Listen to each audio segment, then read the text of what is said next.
Stugotz, we've got a personal show attorney. He was the star somehow of the O.J. Simpson documentary for ESPN that won an Oscar. And since then, he has been our show's attorney and the guy we go to when we need consultation on big American legal matters. He is, if you're not familiar with his resume, along with Johnny Cochran, he has done groundbreaking work in Los Angeles. Even this week, Carl, right? You got a record settlement against the police force just this week because you have been, for across 4 and 5 decades, you have been doing work to try and correct some of the injustices in the police system. Indeed, guys. And thank you so much, Dan, for having me on your show.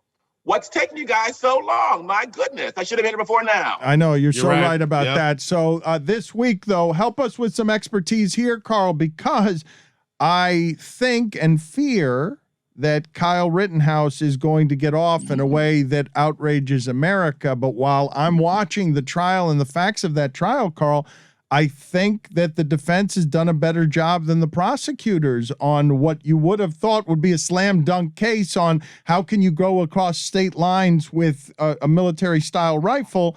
That's going to be seen as something that's reckless. And Carl, the undercurrent on this is if that was a black boy of the same age, he would be dead. He wouldn't be wandering the streets. But I do not believe that the prosecution has proven its case here. Do you? It's interesting, Dan, because there's an old saying in sports, you still have to play the game. That's why they play the game. And the Kyle Rittenhouse trial really shows the dynamics of that in a litigation context. That's why you have the trial. There were people 28 years ago that had this representation of another high-profile case, and all of America thought that one was one-sided. But again, that's why you have the trial. In this case, I agree. The defense has done an interesting job of not proving that Kyle was innocent. You got to understand that. But in raising reasonable doubt, I thought it was really telling when they talked about the fact that there were dozens of people that were surrounding Rittenhouse, but he only chose to fire at those occasions when people were lunging toward him. And that may well create some doubt in the minds of some of those jurors, at least. What did you think, Carl, of some of the behavior of the judge, including not allowing the word victims to be used, but telling people that looters and rioters, that those phrases were okay? It's very easy, if you've made up your mind without listening to the facts of that trial, to assume that this judge is actively trying to help Rittenhouse. I could see how, if you already believe that going in, you'd get confirmation from his behavior. Well, you can also look at the way that Judge Walmsley went after the prosecutor for doing things that he thought was untoward. It's very rare that you would see a public braiding of a prosecutor in the way that I've seen that. Now, Dan, I've been practicing law for 42 years. I've spent most of that time suing police officers. So it is not unusual for me to confront judges that I think are biased or one-sided. I try race cases. It's not unusual for me to interpret some of the rulings as one-sided or biased. I'm a plaintiff. A lot of judges come from defense law firms. It's not unusual for plaintiffs to feel some judges are more defense-based, some judges are more plaintiff-based. So here, all of America is giving a chance to see where it appears perhaps that the judge is tipping his finger on the scales of justice one way or another. I wonder how the dynamics of this entire circumstance would be different if one of the victims who had been shot were African American. I would not be surprised to see Jesse Jackson and Al Sharpton in Kenosha if that had been the way. So imagine how the dynamics of that case are more politicized, where by comparison, the trial in Brunswick, Georgia, where there's white people on trial for shooting a black man, is a racial cauldron of anger and frustration.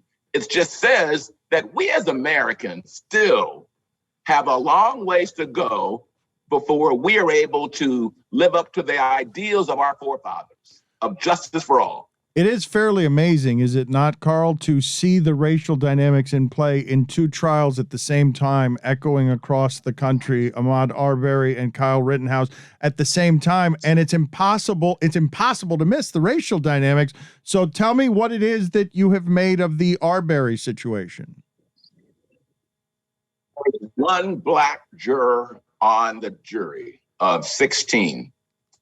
Brunswick, Georgia is a small bedroom community about an hour north of Jacksonville, about an hour south of Savannah. I don't know what is going to happen, but many of your listeners, Dan, don't really have a full understanding of the extent of the racism that happened to Mr. Arbery. All we saw was like a 20 or 30-second clip at the very end. But we don't see the 3 or 4 minutes before that where Arbery is running up the street and then back down and back up the street and back down, because the guy taking the video was using his truck basically to corral him and to force him to go another way.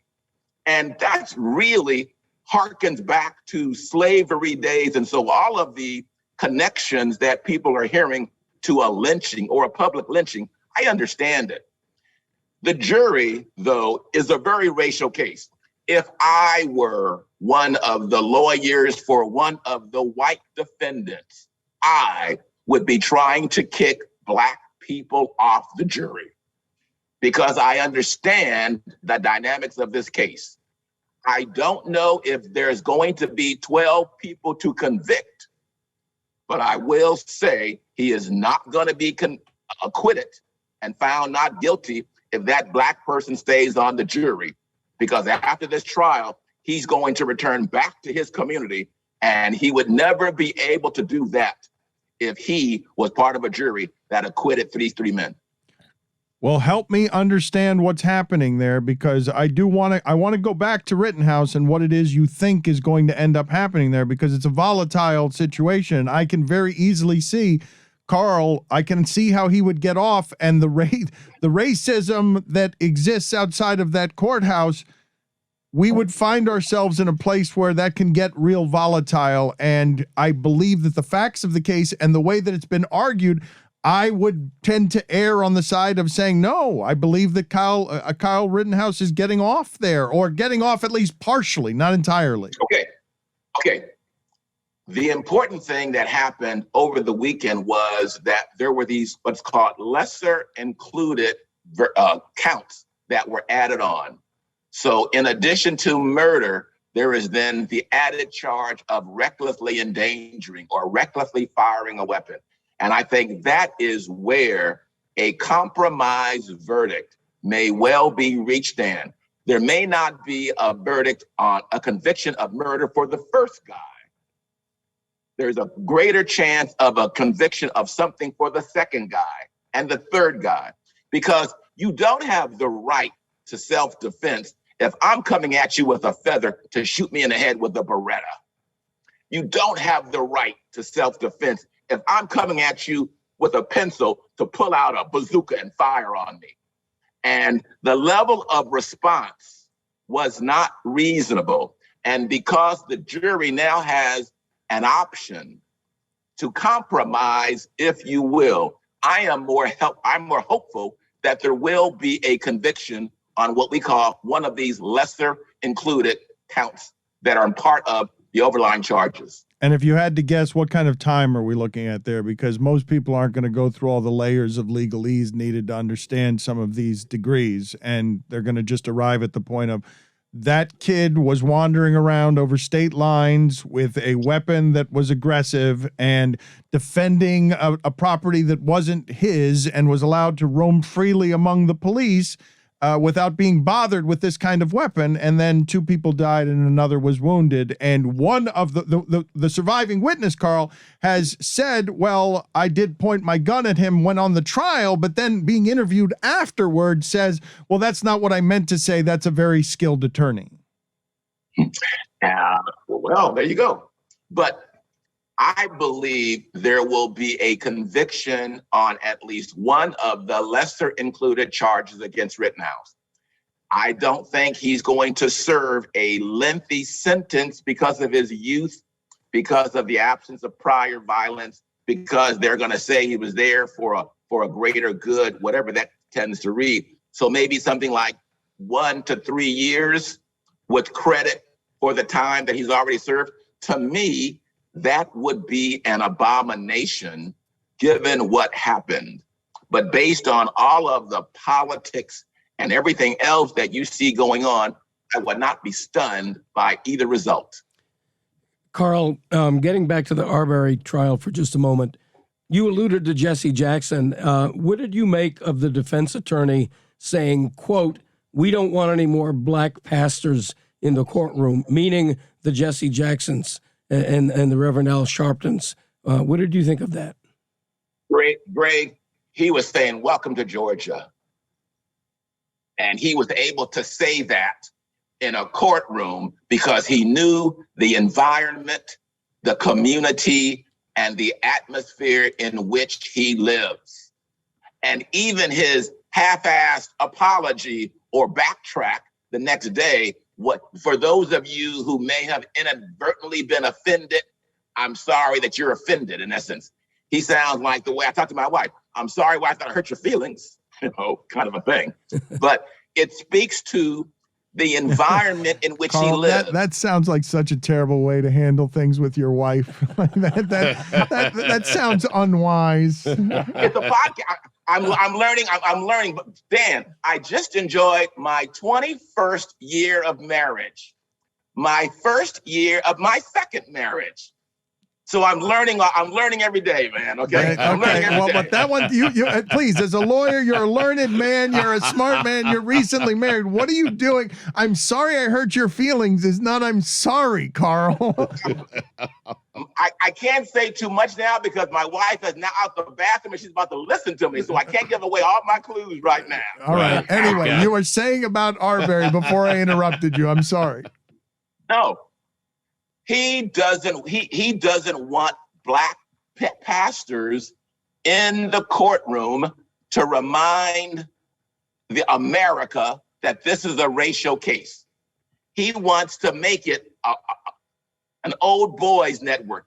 They took off 2 Fridays ago during jury selection because one of the lawyers had to go to a wedding. Can you imagine that? On a Friday of jury selection, they stopped the case because one of the lawyers had to go to a wedding. That's the world that still exists in some parts of America. And I love this country. And I want us to be better. And we can be better. But we have to expose these things that occur so that all of your listeners know, yes, the struggle still continues, man. How would you handle that, Carl? If I were the judge, if I were who, Stugotz? If you were the attorney. If I were the attorney for these white defendants on trial, I would try any way that I could to limit what I thought was prejudicial influences. As a practical matter, you can't stop people from coming into a courtroom who happen to be the guest of the victim's mother. As a practical matter, you can't stop pastors from holding protests and expressing their First Amendment rights for fairness in a park across the street from the courthouse.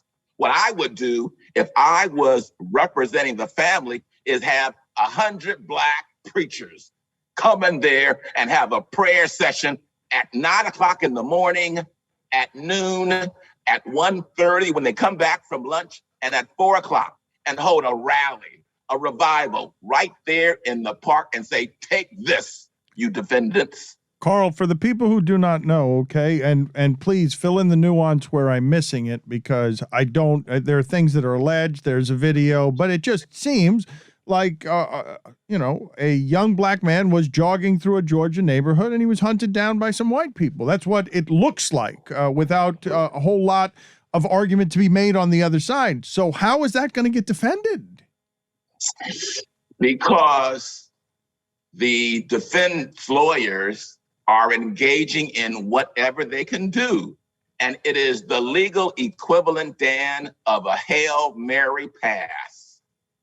They're drawing on a relic from the slavery days, the 1870s, when slave masters were allowed to make a citizen's arrest of someone that looked like they did not belong in the neighborhood. In the 1870s, that was, if I saw a Black person walking around the streets of Georgia, and we're a slave state, I know he's a runaway slave. So I have the right to make a citizen's arrest because I feel he does not belong in the neighborhood.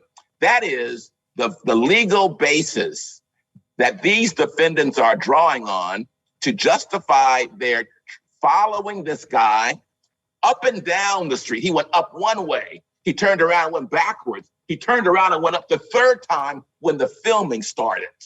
And they were saying we were making a citizen's arrest because we've had burglaries in our neighborhood.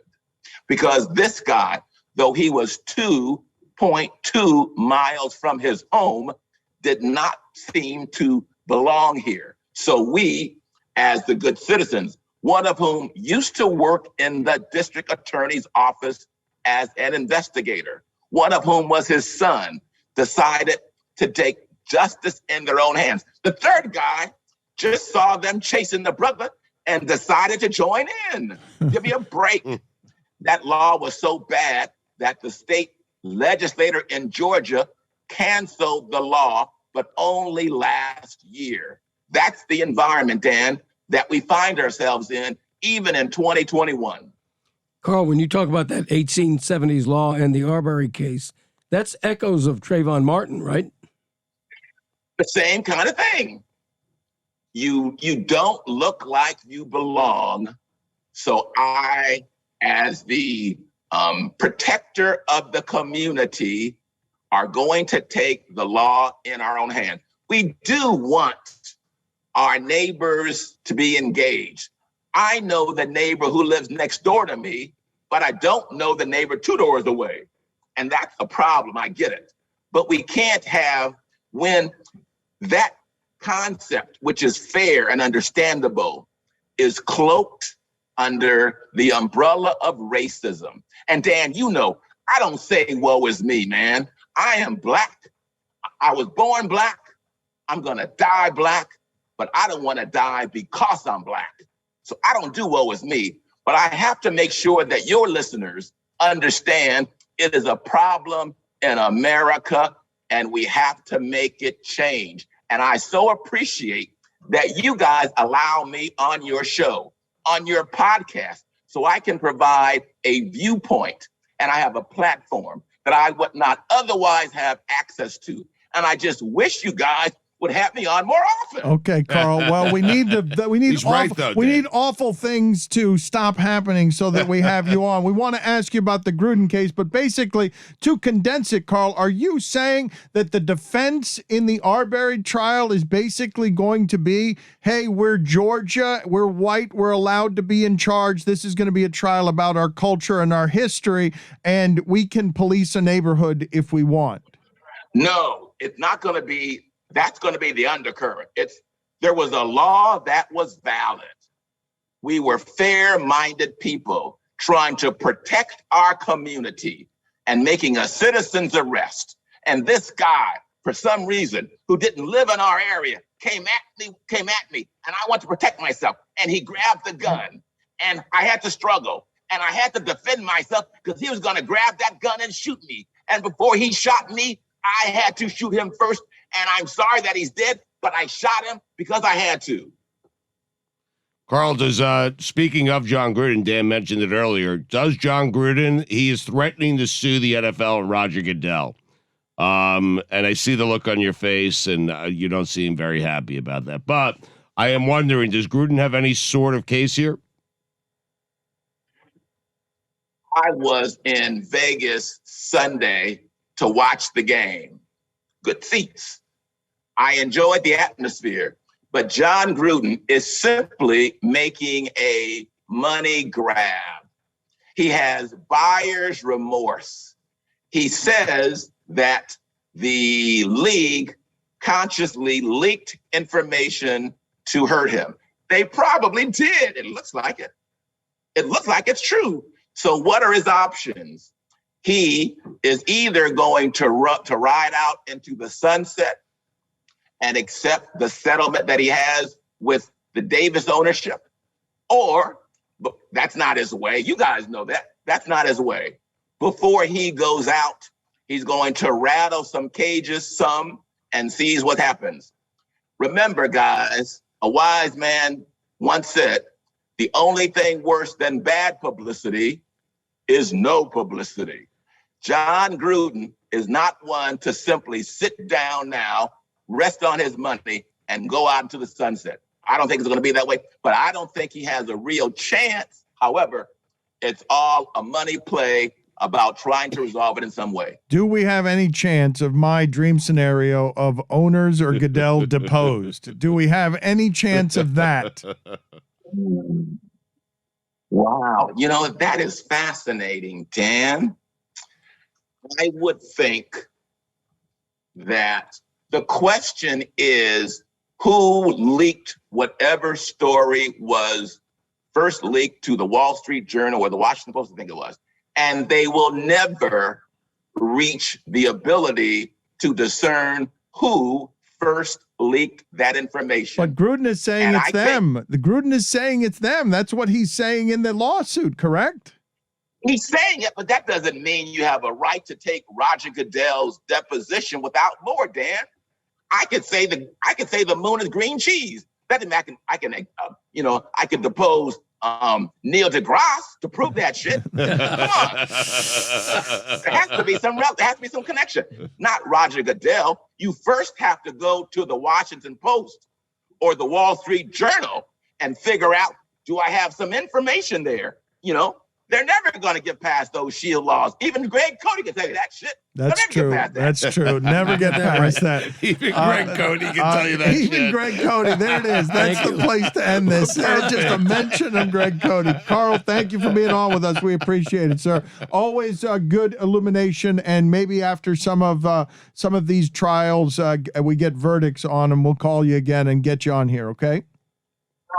I'm there in person in December. I'm on my way. I'm coming to South Beach. Yes. Get ready for me. Get ready for Look me. out. I want to be in studio. Look Yes. out. Carl Douglas in studio. Yes. Look out. Yes. Thank you, Carl. Hey, guys, a pleasure. I love you guys.